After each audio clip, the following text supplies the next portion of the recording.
On this vote, the yeas are 230, the nays are 196. The bill is passed, and without objection, the motion to reconsider is laid on the table.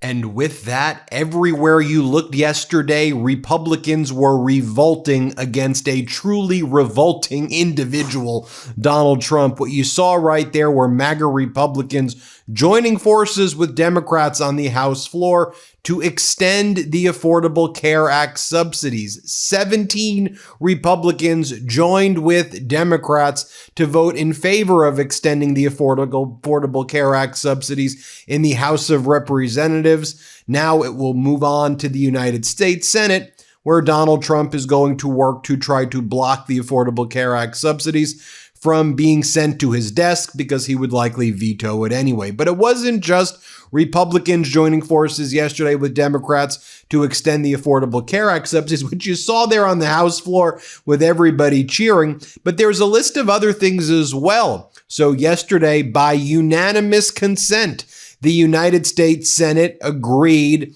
to put up the January 6th plaque honoring law enforcement at the Capitol building during the January 6th insurrection.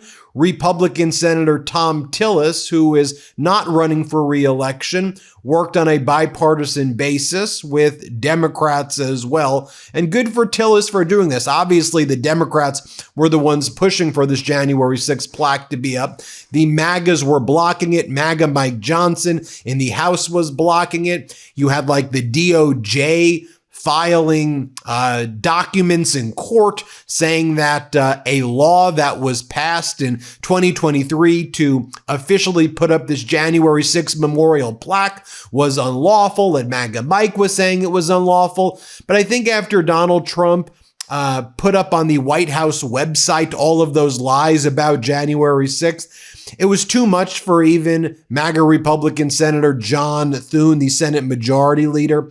And Thom Tillis, working with Democrats, really forced the hand of Thune. And the Senate finally has agreed that they will be putting up the J6 plaque on the Senate side. MAGA Mike in the House refused to put it up on the House side because Donald Trump does not want a plaque memorializing the police officers, the real courageous individuals, the real heroes on January 6th. And as Scott McFarland said, who's one of the people who have been breaking stories on the J6 plaque issue, now this plaque could hang in the third floor visitor area where the rioters were on January 6th. So you have the J6 plaque. You also have a war powers resolution, which was passed in the United States Senate, right? So just to recap, in the House, you had 17 Republican House members joining forces with Democrats on a bipartisan basis to extend the Affordable Care Act subsidies, but Donald Trump's going to work to block that and veto it. Then you have a war powers resolution restricting Donald Trump's ability to have further military action in Venezuela. That was voted on a bipartisan basis as well in the United States Senate, a 52-47 vote to advance a war powers resolution aimed at restricting Trump from taking further military action in Venezuela. You had Republican Senators Murkowski, Young, Paul, Collins, and Hawley all joining forces with the Democrats there. Tim Kaine was the person who pushed forward the bill. It was joined by other co-sponsors like Senator Schiff. And 52-47. Why don't we bring you to the House floor, or rather the Senate floor? I brought you to the House floor before. Here's the Senate floor when that bill passed as well, when that war powers resolution passed the Senate, but Donald Trump threatening to veto that as well. Let's play this clip right here. The yeas are 52, the nays are 47. The motion is agreed to. The joint resolution will be placed on the calendar. On the previous order, and there were more areas as well where Republicans were revolting against Donald Trump. So again, just to recap, Affordable Care Act subsidies, War Powers Resolution J6 plaque, as Burgess Everett writes. Also, when it comes to Donald Trump threatening to invade Greenland on a bipartisan basis, Democrats and Republicans in the United States Senate invited the ambassador from Denmark and the ambassador from Greenland to meet with the United States Senate so that the Senate could reassure the ambassadors that the Senate, on a bipartisan basis, has their back. And even Donald Trump recognizes that the MAGA Republicans are losing control in the House and the Senate. On state regime media last night during an interview with Hannity, Donald Trump concedes that he's likely to lose the midterms, and it's likely going to get ugly for him and the MAGA Republicans. Let's play this clip. And we've done great everywhere. It's amazing. It's an amazing phenomena that on 2 or 3 occasions, I don't know, it depends on how far you want to go back, but if you go back a long way, the sitting president, whether it's Democrat or Republican, always loses the midterm, even if they've done well, almost always. And, you know, you'd think it would be like a 50-50 deal. Even if the president's done a great job, I think we've done a great job. We've done maybe the best job ever in the first year, but they always seem to lose the midterm. There's something down deep psychologically with the voters that they want maybe a check or something. I don't know what it is exactly, but then you had Senator Tillis from North Carolina. And again, he's not running for re-election, but then he went on CNN, and here's what he had to say about Donald Trump's threats against NATO and why it's so important to have NATO. It should be obvious, but here he's basically calling out Donald Trump for attacking our NATO allies. Play this clip. It's very important for the NATO alliance to know that we have their back because they've had ours. We're the only country that has benefited from the Article 5 commitment in Afghanistan, where treasure and lives have been lost by our allies. We owe them respect, and we need to make it very clear that our strength and our ability to project power, to stand off against Putin, to stand off Russia, stand off China, Iran, it all rests on this exquisite capability that we have under NATO. Hey everybody, Ben Meiselas here from the MeidasTouch Network. I wanted to let you know about my podcast partner, Michael Popak's new law firm. It's called the Popak Firm. Michael Popak's pursuing his dream of starting his own law firm, really based on the popular demand by all the Meidas Mighty and legal AFers who were approaching Michael Popak with their cases and saying, can you help us? And at that time, Popak was not able to. So he went out on his own. He started the Popak Firm, where he is now handling catastrophic injury cases like car accident cases, trucking cases, malpractice cases, big negligence cases, wrongful death cases. So if you or someone you know have a case like this, the consultation with Popak's firm is free. Give him a call. See if you have a case. It's thepopakfirm.com, thepopakfirm.com, or you can call 877-POPOK-AF, P-O-P-O-K-A-F. So 1-877-POPOK-AF. Give Michael Popak a call. And I'm really proud of you, Popak. Thanks for all the hard work you're putting in. And here's what Republican Senator Tillis says about Stephen Miller. Let's play this clip right here. Do you want Stephen Miller to lose his job? Look, either Stephen Miller needs to get into a lane where he knows what he's talking about or get out of his job. Look, the reason why I thought it was important for me to make a comment on the floor is I've been the Republican leader of the Senate NATO Observer Group since 2018. There is no more important alliance than the NATO alliance.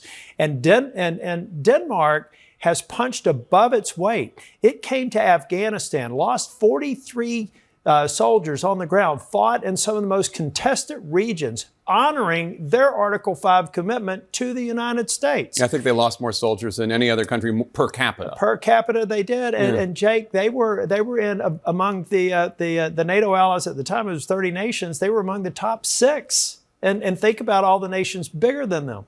So to have the prime minister suggest that they have to be prepared for some sort of action by the United States suggests to me that Mr. Miller does not know anything about the alliance, the importance of it. And, you know, generals, I was on Senate Armed Services for 8 years, and generals would always say the same thing. The only thing worse than going to war with allies is going to war without allies. This alliance is critically important. Shaking that alliance sends a signal to Putin that he's winning, and Stephen Miller doesn't represent the U.S. government. He represents the Article 2 branch, and I, as a member of the U.S. Senate, get to weigh into this issue, and I know, whether they say it out loud or not, most of my colleagues agree with me.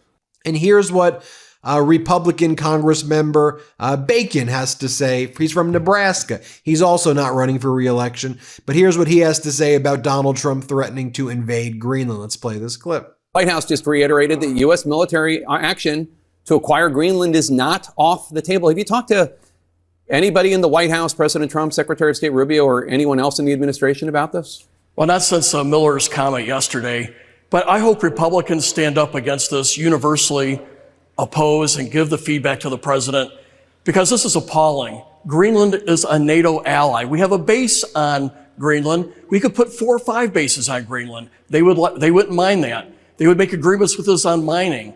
Denmark is one of our best friends. They had more people per capita die in Afghanistan and Iraq fighting for us in Iraq and Afghanistan. So they're a proven ally. So the way we're treating them is really demeaning, and it has no upside. All it does is making our NATO allies angry. It's creating distrust, and there is no upside to it. And we're not going to acquire Greenland. I know most people in Greenland want to remain independent Greenland, with Denmark providing some protection, and they count on us. We're NATO allies. We have bases there, and we can build on that. So this is one of the silliest things I have heard come out of the White House in the last year, and it's unacceptable, and I hope other Republicans line up behind me and make it clear to the White House it's wrong.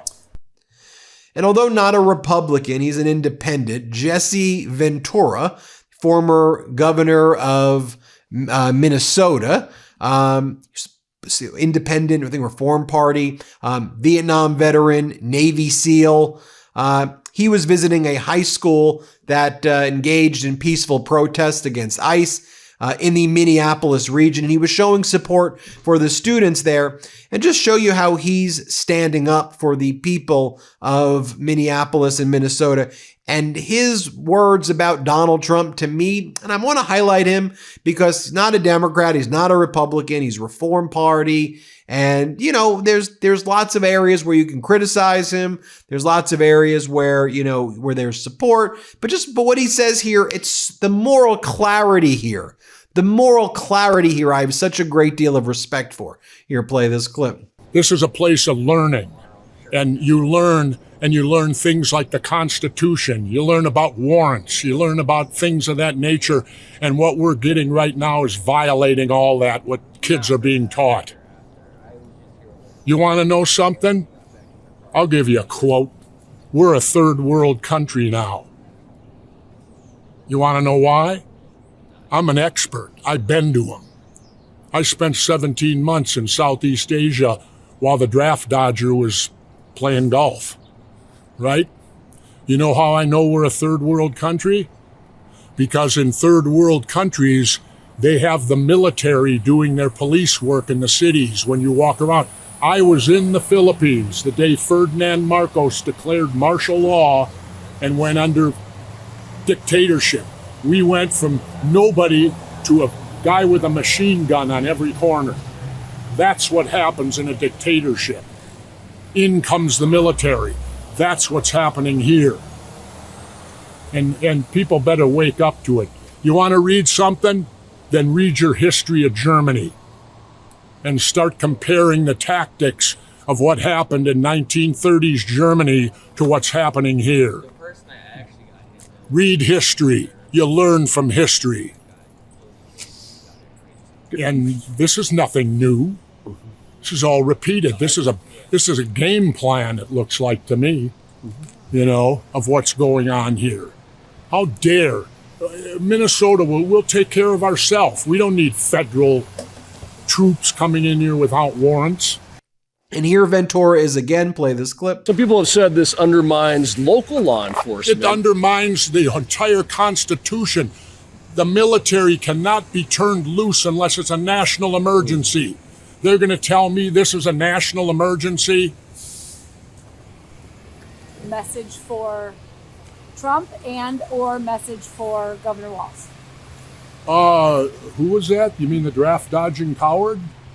I don't call him by name.